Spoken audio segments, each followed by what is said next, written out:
मैं सुनील कुमार। स्वागत है आप सभी का अपने यूट्यूब चैनल पर। दोस्तों आज अपन बात करेंगे जो आरटेट 2011 है उसका जो लेवल फर्स्ट है उसमें मनोविज्ञान के प्रश्नों की अपन बात करते हैं। तो देखिए प्रश्नों का जो स्तर की बात करें काफ़ी अच्छी क्वेश्चन है।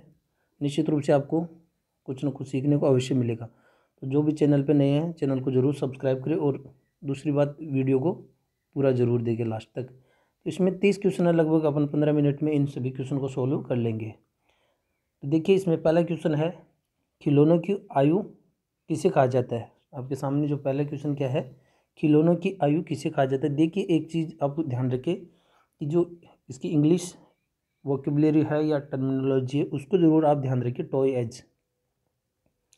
तो यहाँ पे आपके सामने ऑप्शन है पूर्व बाल्यावस्था, बी ऑप्शन है उत्तर बाल्यावस्था, सी है शैशवावस्था और डी है इनमें से सभी। तो इसका जो राइट आंसर हो जाएगा वह है खिलौनों की आयु की बात की गई है तो इसमें क्या हो जाएगा पूर्व बाल्यावस्था। देखिए गेम एज अलग होता है और टॉयज एज अलग होता है। आपको ये भी ध्यान में रखना है कि जो पूर्व बाल्यावस्था है उसका समय अपन मान के चलते हैं लगभग 3 से 6 वर्ष का समय। लगभग 3 से 6 वर्ष तक का जो समय है वो पूर्व बाल्यावस्था के अंतर्गत आता है। फिर है सेकंड क्वेश्चन, निम्न में से कौन सी पूर्व बाल्यावस्था की विशेषता नहीं है। आपको पूछा गया है निम्न में कौन सी पूर्व बाल्यावस्था की विशेषता नहीं है। तो देखिए यहाँ पे विशेषता नहीं है तो समूह में रहने की अवस्था। अगर देखिए हिंदी की बात करें तो पूर्व बाल्यावस्था जिस समय आ गया वही बात 3 से 6 वर्ष लगभग। तो इसमें समूह की रहने की जो अवस्था है वो तो नहीं है। वैसे तो अनुकरण की अवस्था अपन देखते ये भी है। प्रश्न करने की अवस्था वो सवाल करता है घर वालों से। फिर है खेलने की अवस्था। तो अब आपके सामने दो ऑप्शन है, लेकिन यहाँ पे समूह में रहने की जो अवस्था वो तो उत्तर वाली अवस्था है ए में। लेकिन यहाँ पे देखिए यहाँ पे इंग्लिश में क्या दे रखा है। ठीक है, कई बार यहाँ पे आप सबको पता है कि हिंदी की जो भाषा है उसमें अगर कोई गलती या विवाद की स्थिति होती है तो वहाँ पे जो इंग्लिश में लिखी हुई बात है उसके आधार पे आपके क्वेश्चन को सही माना जाएगा। तो यहाँ पे देखिए प्री गैंग तो अपन इसको कहेंगे। यहाँ पे तो अपन ये मानते हैं हिंदी के अकॉर्डिंग कि भाई दल या समूह में रहने की अवस्था तो उत्तर वाली अवस्था होती है। तो इस प्रकार की गलती भी अपन नहीं करें, यहाँ से आपको कुछ सीखना है। तो यहाँ पे जो प्री गैंग एज तो बिल्कुल सही है, पूर्व वाली अवस्था को अपन क्या कह सकते हैं, प्री गैंग भी कह सकते हैं। तो इसमें क्या हो जाएगा, इसका जो राइट आंसर हो जाएगा वह है खेलने की अवस्था। तो जो डी ऑप्शन है वो है अपन कह सकते हैं पूर्व बाल्यावस्था की विशेषता नहीं है। आगे देखिए इस क्वेश्चन को आप वापस देखना गौर से। क्वेश्चन नंबर 3 है आपके सामने,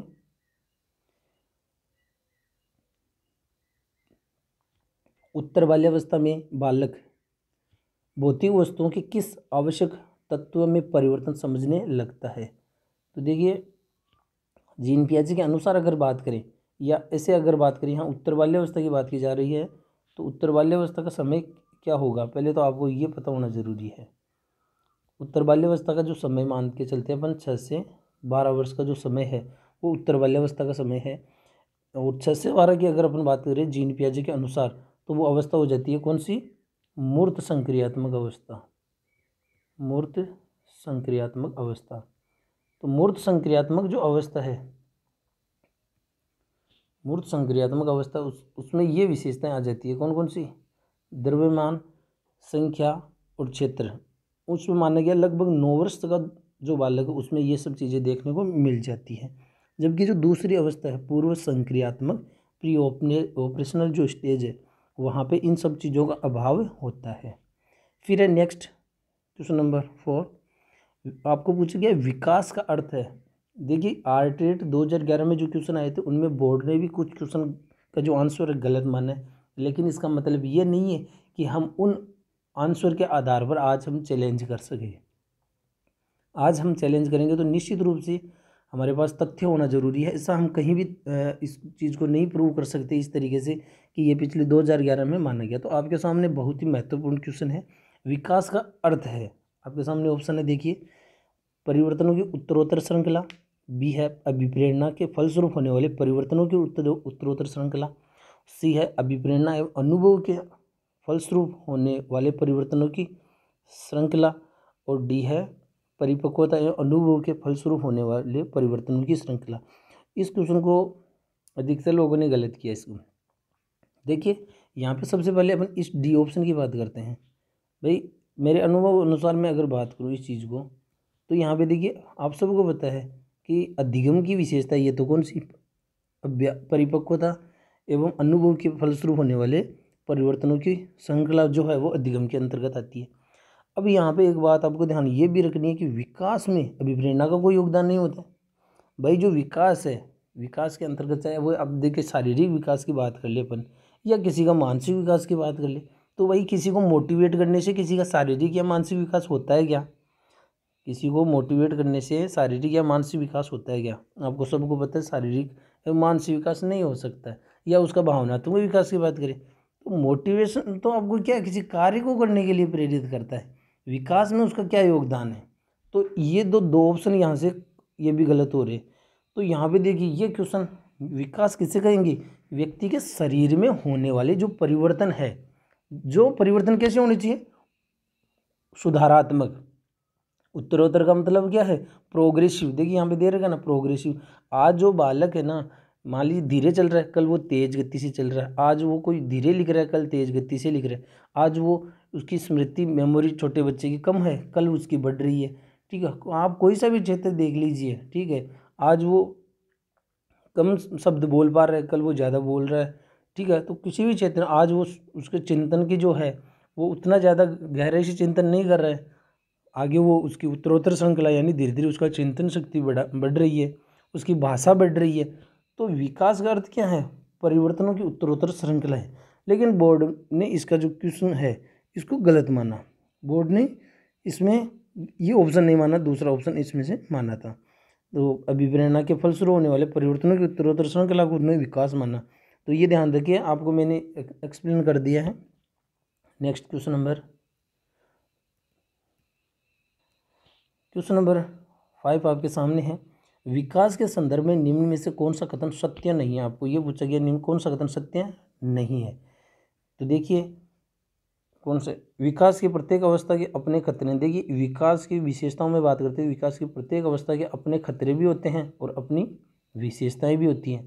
ठीक है, तो विकास की प्रत्येक अवस्था के कुछ खतरे, ऐसा नहीं है कि हर अवस्था की कुछ विशेषताएं होगी, उसके कुछ खतरे भी हैं या कुछ अपन कह सकते हैं कमियां भी है।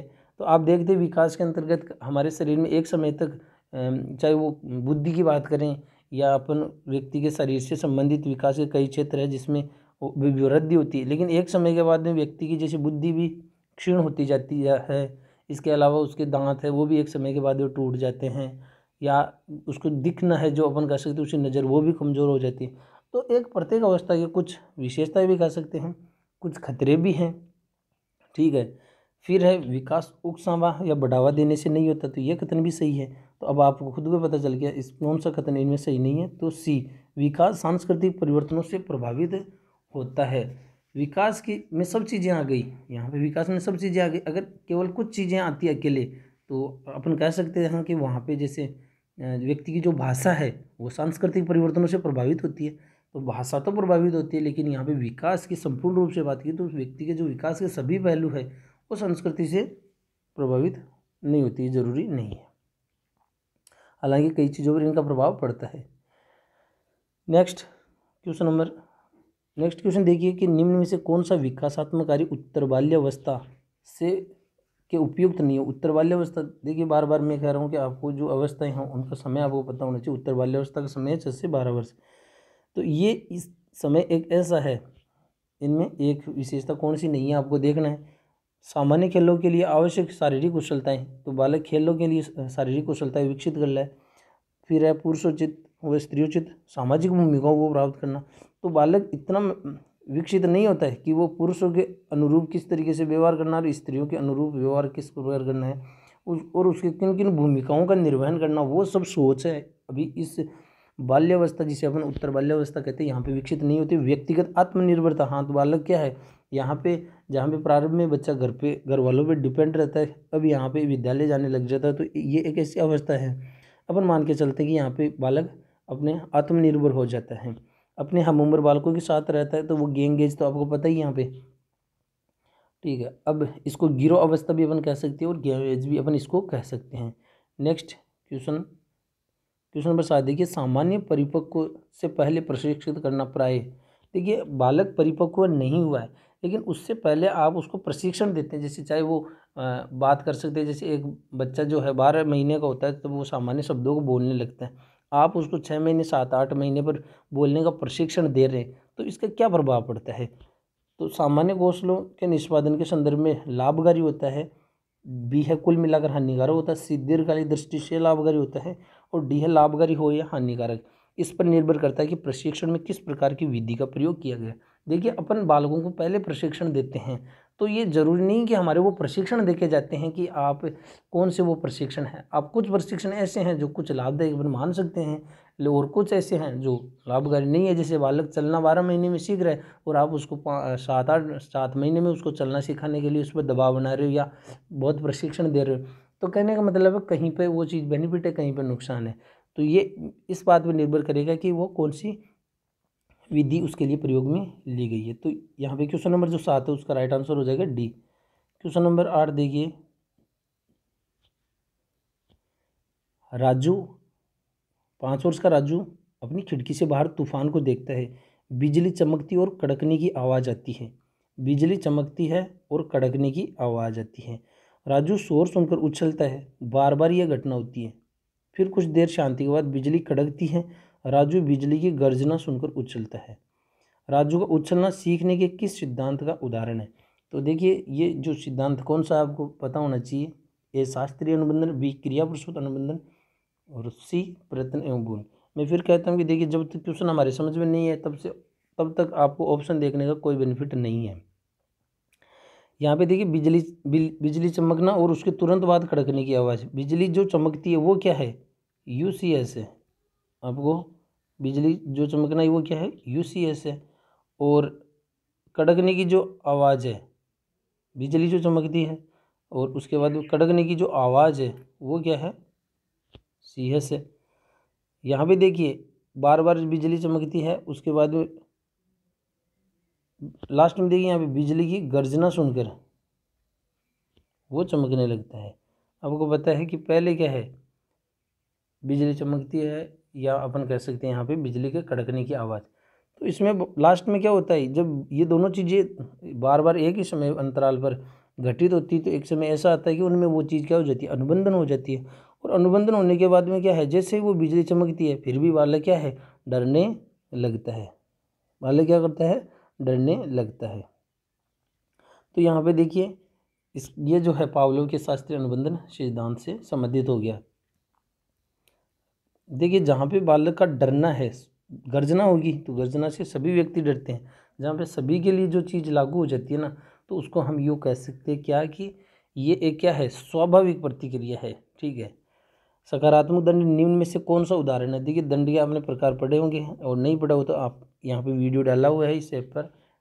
पुनर्बलन एवं दंड यानी सकारात्मक पुनर्बलन और नकारात्मक पुनर्बलन, और सकारात्मक दंड और नकारात्मक दंड। काफ़ी महत्वपूर्ण क्वेश्चन यहाँ से बन सकता है निश्चित रूप से। तो यहाँ पे सकारात्मक दंड का कौन सा उदाहरण है। देखिए पुनर्बलन की बात करें तो पुनर्बलन में हमेशा अनुक्रिया बढ़ती है, चाहे वो सकारात्मक हो चाहे नकारात्मक। और दंड में जो है हमेशा अनुक्रिया घटती है, चाहे वो सकारात्मक हो चाहे नकारात्मक। तो यहाँ पे आपको पूछा किसके बारे में है, आपको दंड के बारे में पूछा गया है। तो सकारात्मक दंड में भी अनुक्रिया घटेगी, तो आप ऐसा कौन सा व्यवहार करोगे ताकि व्यक्ति की अनुक्रिया घटे। आपके सामने ऑप्शन है मित्रों के द्वारा उपहास, बी मित्रों के साथ समय बर्बाद करना, तो ये नहीं। फिर सी मिनमेक निकालना बंद करना, और डी है इनमें से सभी। तो इसका जो राइट आंसर हो जाएगा वह है मित्रों के द्वारा। जब बालक अपने दोस्तों के बीच आता है और अगर उसका उपहास उड़ाया जाता है तो वैसी स्थिति में क्या होता है, वो बालक उन दोस्तों के बीच में जाना कम कर देता है। तो कम करना मतलब क्या हो रहा है, अनुक्रिया उसकी यानी दोस्तों के बीच जाने की क्या हुई, अनुक्रिया उसकी घट गई। तो यहाँ पे क्या है, मित्रों के द्वारा उपहास उड़ाने से उसकी अनुक्रिया घटेगी। नेक्स्ट क्वेश्चन देखिए, क्वेश्चन नंबर 10 आपके सामने। निम्न में से कौन सा कथन अभिप्रेरणा एक प्रक्रिया के संदर्भ में उपयुक्त नहीं है। आपके सामने ऑप्शन है, यह व्यक्ति को लक्ष्य की ओर लेकर जाता है, बिल्कुल ये सही है। यह व्यक्ति की शारीरिक आवश्यकताओं की संतुष्टि करता है, तो जैविक अभिप्रेरक भी होते हैं। यह मनोवैज्ञानिक आकांक्षा को प्राप्त करने में सहायता करता है। मनोवैज्ञानिक आवश्यकताएं कई प्रकार की हो जाती है, जैसे अपन कह सकते हैं उसकी सामाजिक आवश्यकताएं हैं, मनोवैज्ञानिक आवश्यकताएं हैं, ठीक है, जिसमें अपन जैविक आवश्यकताएं भी आती है। तो ये सभी आवश्यकताएं व्यक्ति को प्राप्त करने में या उन आकांक्षाओं को प्राप्त करने में सहायता करती है। जैसे उपलब्धि प्रेरक है तो वो एक क्या है, मनोवैज्ञानिक आकांक्षा। उपलब्धि प्रेरक क्या है, मनोवैज्ञानिक आकांक्षा है, और यह व्यक्ति को अप्रिय स्थिति से दूर रखता है। तो ये इसके संदर्भ में उपयुक्त नहीं है। तो ये मोटिवेशन टू मूव यानी उसको गति प्रदान यानी उसको आगे बढ़ाने का कार्य करती है। तो स्थिति से दूर करना मोटिवेशन का कार्य नहीं है। व्यक्ति को अप्रिय स्थिति से दूर रखने का कार्य कौन करता है, ये दंड का कार्य है। अभी अपन जस्ट इससे पहले वाला क्वेश्चन पढ़ा था, दंड का कार्य जो आपको अप्रिय स्थिति से दूर रखने का कार्य करता है। नेक्स्ट क्वेश्चन नंबर 11 देखिए, किसी उद्दीपन के निरंतर दिए जाने से व्यवहार में होने वाला अस्थायी परिवर्तन कहलाता है।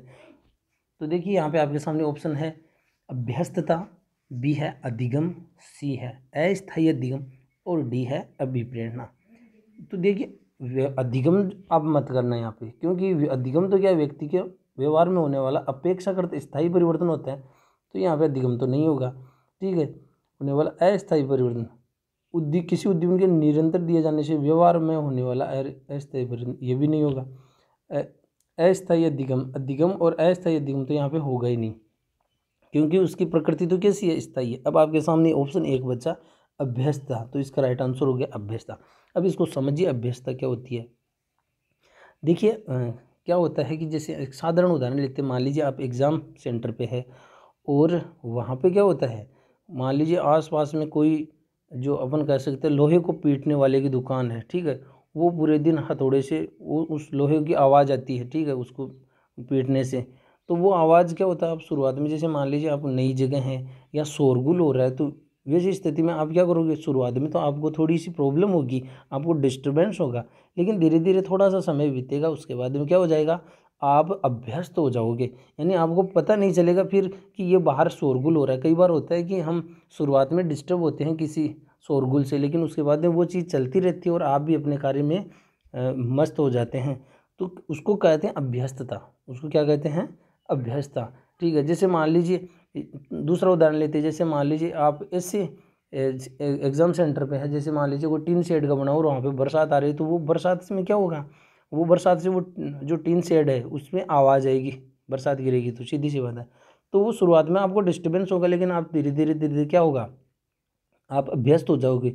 लेकिन वो अभ्यस्त होगा ऐसा नहीं है कि फिर अब लाइफ में कभी भी आप कहीं पर भी टीन शेड में कार्य कर रहे हो या आप कोई पेपर दे रहे हो, पढ़ रहे हो, तो वहाँ आप कभी डिस्टर्ब ही नहीं होगे।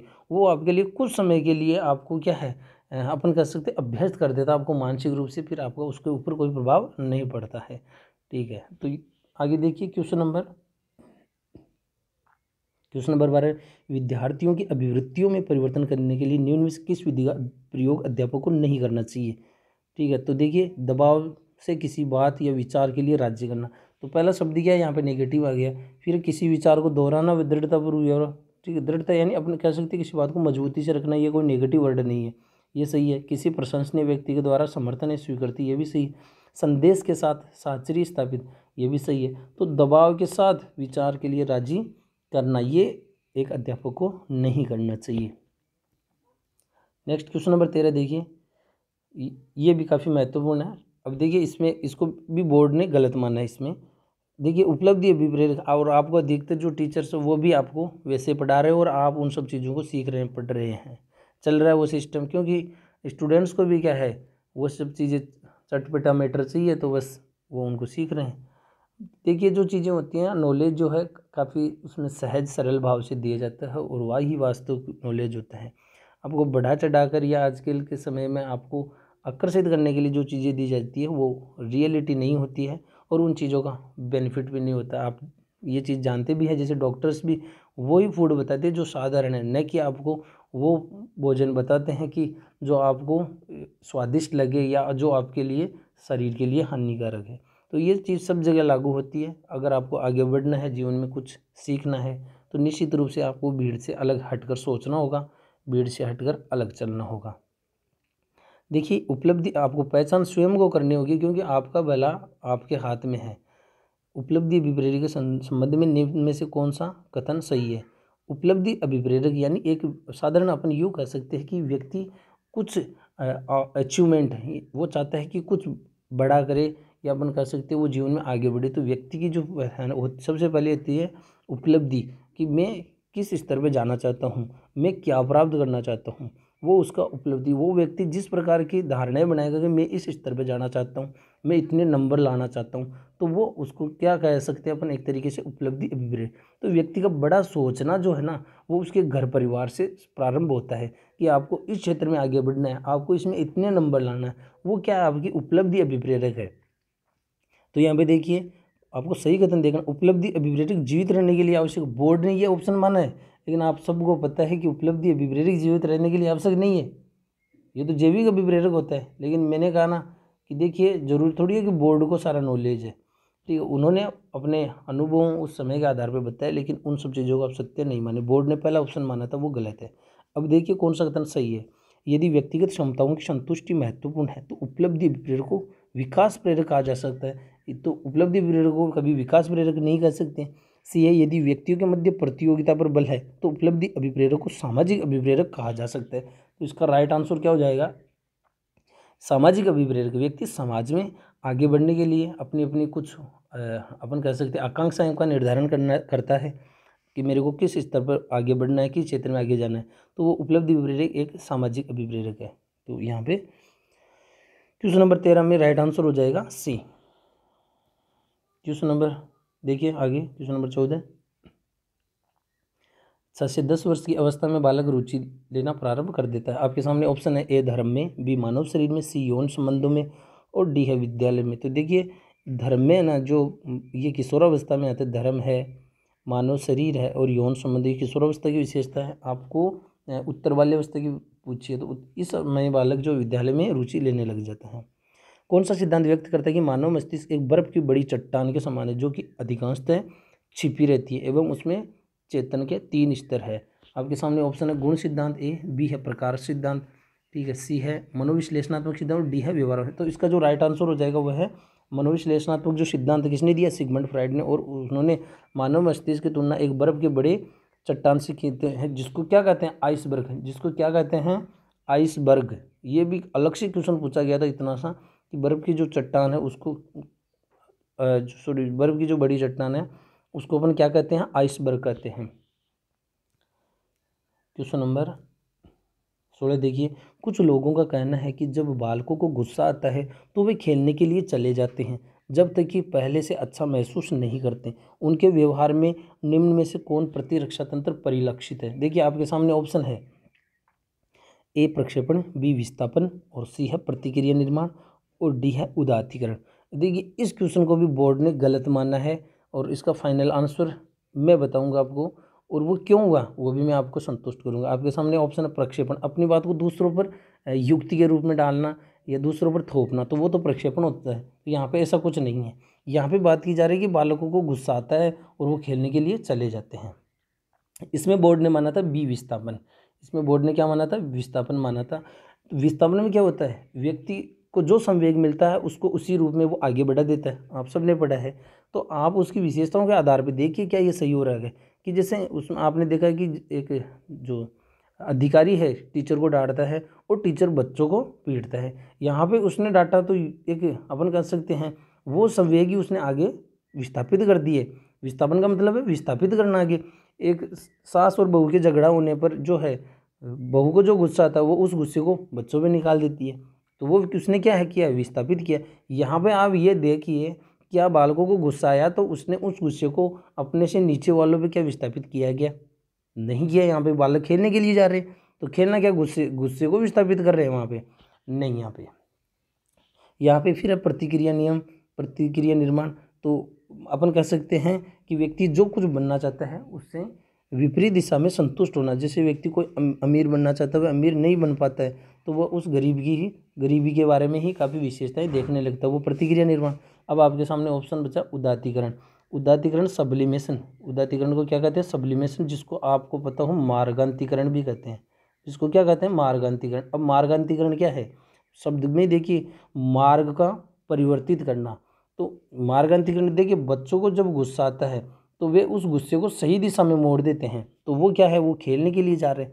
तो अपने गुस्से को या अपने नकारात्मक संवेगों को सही दिशा में मोड़ना मार्गांतरीकरण, शोधन, उदात्तीकरण या सब्लिमेशन कह सकते हैं। तो जो चैनल पे नए हैं चैनल को जरूर सब्सक्राइब करें, और ताकि आने वाले इस टाइप के काफ़ी महत्वपूर्ण क्वेश्चन आपके साथ साझा किए जा सके। फिर क्वेश्चन नंबर 17, समायोजन से तात्पर्य स्वयं का विभिन्न परिस्थितियों में अनुकूलन करना है ताकि संतुष्ट किया जा सके दूसरों को। समायोजन स्वयं के अनुकूलन के लिए किया जाता है, या यूँ कह सकते हैं स्वयं की आवश्यकताओं को अनुकूलन करने के लिए किया जाता है। आपके सामने ऑप्शन है दूसरों को, फिर है प्रेरकों को, सी उद्देश्यों को, और डी है आवश्यकताओं। तो यहाँ पर राइट आंसर हो जाएगा व्यक्ति आवश्यकताओं को फिर है संतुष्ट किया जा सके। क्वेश्चन नंबर 18 देखिए, निम्न में से कौन सा व्यवहार भावनात्मक बाधा को प्रदर्शित नहीं करता है। काफ़ी इसमें हर क्वेश्चन में यही पूछे कि नहीं करता, तो इस टाइप के क्वेश्चन थोड़े से आपको सोचने पर जरूर विवश करते हैं। यह है बाल अपराध, बिल्कुल भावनात्मक बाधाओं के कारण बाल अपराध होते हैं। फिर है कमज़ोरों को डराने वाले, तो डर देखिए संवेग है, तो भावनात्मक बाधा इमोशंस है। यहाँ पे भगोड़ापन, तो बाल अपराध भगोड़ापन इस मिलते जुलते शब्द। और फिर है स्वलीनता, तो इसका जो राइट आंसर हो जाएगा क्या, ऑटिज्म। स्वलीनता ये एक मनोविकार है, अपन इसको क्या कह सकते हैं, एक मानसिक विकार है। क्वेश्चन नंबर 19, निःशक्त बालकों की शिक्षा के लिए प्रावधान किया जा सकता है। ए समावेशी शिक्षा द्वारा, बी मुख्य धारा में डालकर, सी समाकलन द्वारा, और डी है इनमें से कोई नहीं। तो देखिए निःशक्त बालक है, कोई ऐसा तो है नहीं कि कोई शैक्षिक दृष्टिकोण से वो कमज़ोर है कि उनको अपन मुख्य धारा में डालें, तो ये नहीं होगा। इसमें क्या हो जाएगा, समावेशित शिक्षा के द्वारा। निःशक्त बालक जो है, ठीक है, तो उनको क्या है, अन्य जो समान बालक उनके साथ उनको शिक्षा का प्रावधान किया गया है, उनके साथ किसी प्रकार का भेदभाव किए बिना। तो क्वेश्चन नंबर आगे देखिए, क्वेश्चन नंबर 20, निम्न में से कौन सी मानसिक मंदता की विशेषता नहीं है। मानसिक रूप से जो मंद है उसकी विशेषता नहीं है। देखिए मैंने कहा ना, लगभग क्वेश्चन इस टाइप के, काफ़ी अच्छा पेपर बना था उस टाइम। बुद्धि लब्धि 25 से 70 होना, ये भी सही है। धीमी गति से सीखना व दैनिक जीवन की क्रियाओं को न कर पाना हुआ, तो ये तो होती है मंदबुद्धि जो बालक होते हैं ना, वो धीमी गति से सीखते हैं और दैनिक जीवन से क्या है, वो क्रियाएं करने में असक्षम होते हैं। या यहाँ तक अपन कह सकते हैं खुद की जो जैविक आवश्यकताएं हैं, यूँ कह सकते हैं अपन की व्यक्ति की जो मूलभूत आवश्यकता है उनको भी वो पूर्ण नहीं कर पाते। वातावरण के साथ अनुकूलन करने में कठिनाई, तो एक सामंजस्य नहीं बना पाते लोगों के बीच में, तो ये भी इसकी विशेषता। 3 इसकी विशेषता। यहाँ पे आपको पूछा गया कौन सी विशेषता नहीं है, तो अंतर्व्यक्तिक संबंधों का कमजोर होना। ये हालांकि हम उसको विशेषता मान सकते हैं, लेकिन ये मंदबुद्धि वाला तो वैसे कह सकते हैं अंतर्व्यक्तिक वो संबंध में कमजोर क्या बिल्कुल ही नहीं होते हैं। नेक्स्ट अपन बात करते हैं क्वेश्चन नंबर 21 देखिए। क्वेश्चन नंबर 21 है, विद्यार्थियों के अच्छे मानसिक स्वास्थ्य को बनाए रखने के लिए निम्न में से कौन सा तरीका अधिक महत्वपूर्ण है। मानसिक स्वास्थ्य को अच्छा बनाए रखने के लिए सहशिक्षिक क्रियाओं का प्रावधान, भी है अभिव्यक्ति की स्वतंत्रता। विद्यार्थियों की बात की जा रही तो वो निश्चित रूप से एक शिक्षा से जुड़ी हुई या विद्यालय से जुड़ी हुई बात है, तो वहीं पे मानसिक स्वास्थ्य की बात करें तो अभिव्यक्ति की स्वतंत्रता, सी रुचियों की विभिन्नता, अध्यापक की भूमिका, विद्यालय वातावरण। तो जो विद्यालय का वातावरण है वो बालक को मानसिक रूप से स्वस्थ बनाए रखने में महत्वपूर्ण भूमिका निभा सकता है। क्वेश्चन नंबर 22 देखिए। क्वेश्चन नंबर है, कमजोर वर्ग के बालक से तात्पर्य है। कमजोर वर्ग का मतलब क्या है, ठीक है। अगर यहाँ पे आपके सामने ऑप्शन है, ऐसे अभिभावकों के बालक जिनकी वार्षिक आय कम है, तो कम का कोई पैमाना नहीं है, ठीक है। फिर ऐसे अभिभावक के बालक जो वंचित वर्ग से आते हैं, वंचित वालों को तो फिर वंचित ही कहेंगे, अलाभान्वित वाला कह सकते हैं, अलाभान्वित वाला कहते हैं, तो यहाँ पे आप बी ऑप्शन कर सकते हैं। लेकिन यहाँ पे कमजोर वर्ग, ठीक है, वीकर सेक्शन वाले ऐसे अभिभावक के बालक जो गरीबी से नीचे की सीमा में आते हैं, ठीक है। लेकिन यहाँ पे देखिए, अब गरीबी की जो सीमा है वो वास्तविक क्या है, इसका राइट आंसर हो जाएगा डी, जो सरकार द्वारा निर्धारित न्यूनतम सीमा की वार्षिक आय की सीमा से नीचे के वर्ग में आते हैं। तो एक पैमाना है सरकार के द्वारा कि इस पैमाने के आधार पर वो कमज़ोर वर्ग को विभाजित करते हैं। क्वेश्चन नंबर देखिए, शिक्षा का अधिकार अधिनियम 2009 में निर्दिष्ट किया गया कि कक्षा 1 से 5 तक यदि प्रवेश दिए गए विद्यार्थियों की संख्या 200 से अधिक है तो विद्यार्थी अध्यापक आवश्यक अनुपात होगा। तो आपके सामने ऑप्शन है 30, बी 40, सी 45 और डी है 50। देखिए आपको सबको पता है कि जैसे प्राइमरी जो बात है 1 से 5 में, वहाँ पे 30 बालकों पर किसके एक अध्यापक का प्रावधान किया गया है। लेकिन आपको ये पता है कि जब 30 पर 1 है तो 60 पे कितने हो जाएंगे 2, 90 पे कितने हो जाएगी 3 और 120 पे कितने हो जाएंगे 4। तो यहीं पे 4 हो गए। तो अब बात की जा रही है 121 से, अगर 121 से मान लीजिए अपन कह सकते हैं आगे 150 तक होते हैं, तो वहाँ पे कितने टीचर की आवश्यकता हो गई? 5 की हो गई। कितने टीचर की आवश्यकता हो गई? 5 टीचर की आवश्यकता हो गई, और वहाँ पे एक संस्था प्रधान भी हो जाएगा, ठीक है। लेकिन यहाँ पे जो एवरेज है, अब 121 से लेकर 200 तक, वहाँ पे क्या हो जाएगा? एवरेज बढ़ जाएगा, और एवरेज कितना हो जाएगा? 40 स्टूडेंट का हो जाएगा, 40 स्टूडेंट का हो जाएगा। और यानी 200 स्टूडेंट तक फिर क्या है, अब देख लो 5 स्टूडेंट में कितने कितने स्टूडेंट आ गए? 40 स्टूडेंट आ गए। तो 200 स्टूडेंट की बात की गई है, तो यहाँ पर राइट आंसर क्या हो जाता है? 40, ठीक है। और एक प्लस एक ध्यान रखना, एक संस्था प्रधान अलग है, तो लेकिन यहाँ पे कार्यों का जो विभाजन है वो अपन कह सकते हैं इसके आधार पे होगा। नेक्स्ट क्वेश्चन नंबर 24 देखिए, क्रियात्मक अनुसंधान के संबंध में निम्न में से कौन सा कथन सही नहीं है? क्रियात्मक अनुसंधान का वीडियो भी मैंने डाला है, लगभग 50 जो क्वेश्चन है मापन मूल्यांकन और क्रियात्मक अनुसंधान और एनसीएफ के, तो आप उस वीडियो को जरूर देखें, निश्चित रूप से आपको काफ़ी कुछ सीखने को मिलेगा। यह अध्यापकों एवं शिक्षा व्यवसाय से जुड़े लोगों के द्वारा किया जाता है, तो ये तो विशेषता है। यहाँ पे आपको अब ये पूछा गया कि इनमें से कौन सी इसकी विशेषता नहीं है, तो ये सही है। फिर यह किसी विशेष समस्या के समाधान के लिए किया जाता है, तो समस्या, विशिष्ट समस्या। फिर व्यापक स्तर पर निर्णय लेने के लिए सूचना संकलन का, देखिए मैंने कल बताया था कि जो क्रियात्मक अनुसंधान है वो संकुचित स्तर होता है उसका, व्यापक स्तर पर हम सूचना का संकलन का कार्य इसमें नहीं कर सकते। और स्थानीय रोजमर्रा की समस्याओं के समाधान के लिए क्रियात्मक अनुसंधान किया, तो ये भी कथन सही है। लेकिन यहाँ पे कौन सा कथन सही नहीं है? तो इनमें ये कथन सही है, ये भी सही है और ये भी सही है, लेकिन ये कथन जो सी वो सही नहीं है, तो इसका राइट आंसर क्या हो जाएगा? सी। क्वेश्चन नंबर 25, निम्न में से कौन सा कथन शिक्षण के बारे में सत्य नहीं है? शिक्षण के बारे में, शिक्षण में सुधार किया जा सकता है, ये भी कथन सही। देखिए यहाँ पे फिर कौन सा कथन सही नहीं है? सुधार किया जा सकता है। शिक्षण औपचारिक या अनौपचारिक होता है। शिक्षण विज्ञान के साथ कला भी है, पढ़ाना एक कला और विज्ञान दोनों, तो यहाँ पे क्या हो जाएगा? राइट आंसर हो जाएगा क्वेश्चन नंबर 25 का डी। शिक्षण अन्वेषण है, केवल निर्देश नहीं है।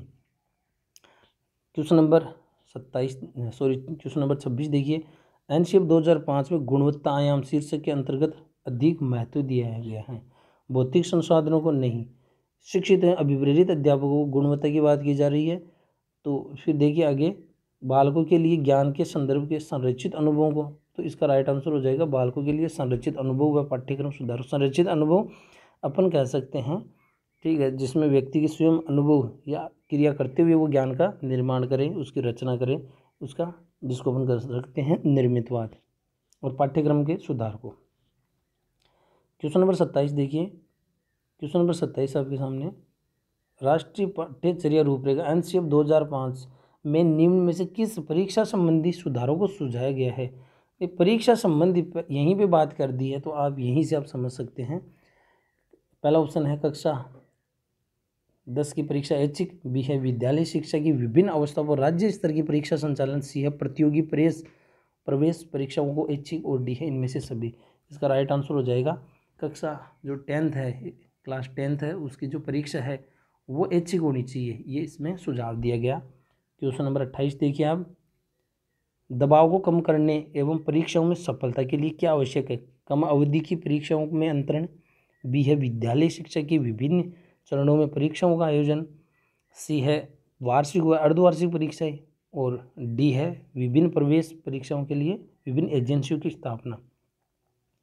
तो इसमें अपन कह सकते हैं इसका जो राइट आंसर हो जाएगा, तो यहाँ पे एजेंसियों का कोई मतलब नहीं है, और जो अर्धवार्षिक वार्षिक परीक्षाएं है ना, लंबे समय तक वो कम अवधि की होनी चाहिए। तो अगर मान लीजिए कम अवधि की परीक्षा होती रही तो बालों को दबाव महसूस नहीं करेंगे, लेकिन अगर साल में 2 परीक्षा, तो एग्जाम के समय वो दबाव महसूस करते हैं। इसका राइट आंसर हो जाएगा क्वेश्चन नंबर 28 में ए। क्वेश्चन नंबर 29 देखिए, मूल्यांकन का उद्देश्य है, काफ़ी महत्वपूर्ण क्वेश्चन है। बालकों को धीमी गति से सीखने वाले एवं प्रतिभाशाली बालकों के रूप में लेबल करना। मैंने आपको बताया भी था कि लेबल यानी उस पर एक ठप्पा लगाना, वो गलत है। जिन बालकों को उपचारात्मक शिक्षा की आवश्यकता है उनकी पहचान करना, ठीक है, तो अपन कह सकते हैं वो होता है उसमें, अपन कह सकते हैं उपचारात्मक में, और उसके लिए अपन कह सकते हैं निदानात्मक परीक्षण या मापन। अधिगम की कठिनाइयों और समस्या वाले क्षेत्रों का पता लगाना, ठीक है, वो उसमें मापन के द्वारा ही हमें पता चलता है। यहाँ मूल्यांकन उत्पादक जीवन जीने के लिए, यानी एक अपन कह सकते हैं इसको अपन यूँ कह सकते हैं प्रोडक्टिव लाइफ, अच्छा जीवन जीने के लिए शिक्षक की सीमा तक तैयार की गई। मूल्यांकन में सब चीज़ें आ जाती है संपूर्ण रूप से, और वो किस तरीके से बालकों को अपन कह सकते हैं फीडबैक प्रदान कर रही है। तो मूल्यांकन अपन कह सकते हैं उसके समुचित क्षेत्र कौन कौन से तीनों क्षेत्रों का विकास उसका हुआ है या नहीं हुआ, संज्ञानात्मक, भावात्मक और मनोक्रियात्मक, या उसका सामाजिक पक्ष, सामूहिक पक्ष, सभी पक्षों को उसमें शामिल किया जाता है। तो मूल्यांकन में ये देखा जाता है कि कोई बालक शैक्षिक एवं सह शैक्षिक गतिविधियों में उसका स्तर कैसा है, ये सब चीज़ें उसके अंतर्गत आ जाती है। और अब अपना अंतिम क्वेश्चन बचा है क्वेश्चन नंबर 30।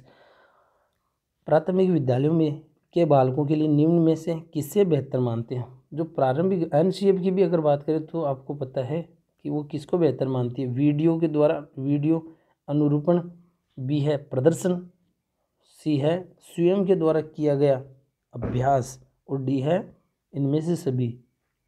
तो सबसे बेहतर की बात करें तो जो आपको पता है एनसीएफ में जो रचनावादी परिप्रेक्ष्य, रचनात्मक परिप्रेक्ष्य को काफ़ी बल दिया गया, निर्मितवाद को। तो वो निर्मितवाद रचनावाद क्या कहता है, चाहे पियाजे हो, वाइगोत्स्की हो, चाहे ब्रूनर हो, उन्होंने कहा है कि स्वयं के द्वारा जो किया गया जो अनुभव है वो सबसे बेहतर है। तो ये दोस्तों अपने आर्टेड जो 2011 उसके लेवल फर्स्ट के जो 30 क्वेश्चन मनोविज्ञान वो कंप्लीट हुए। तो वीडियो कैसा लगा और अपने कमेंट बॉक्स में कमेंट जरूर करें और चैनल को जरूर सब्सक्राइब। धन्यवाद।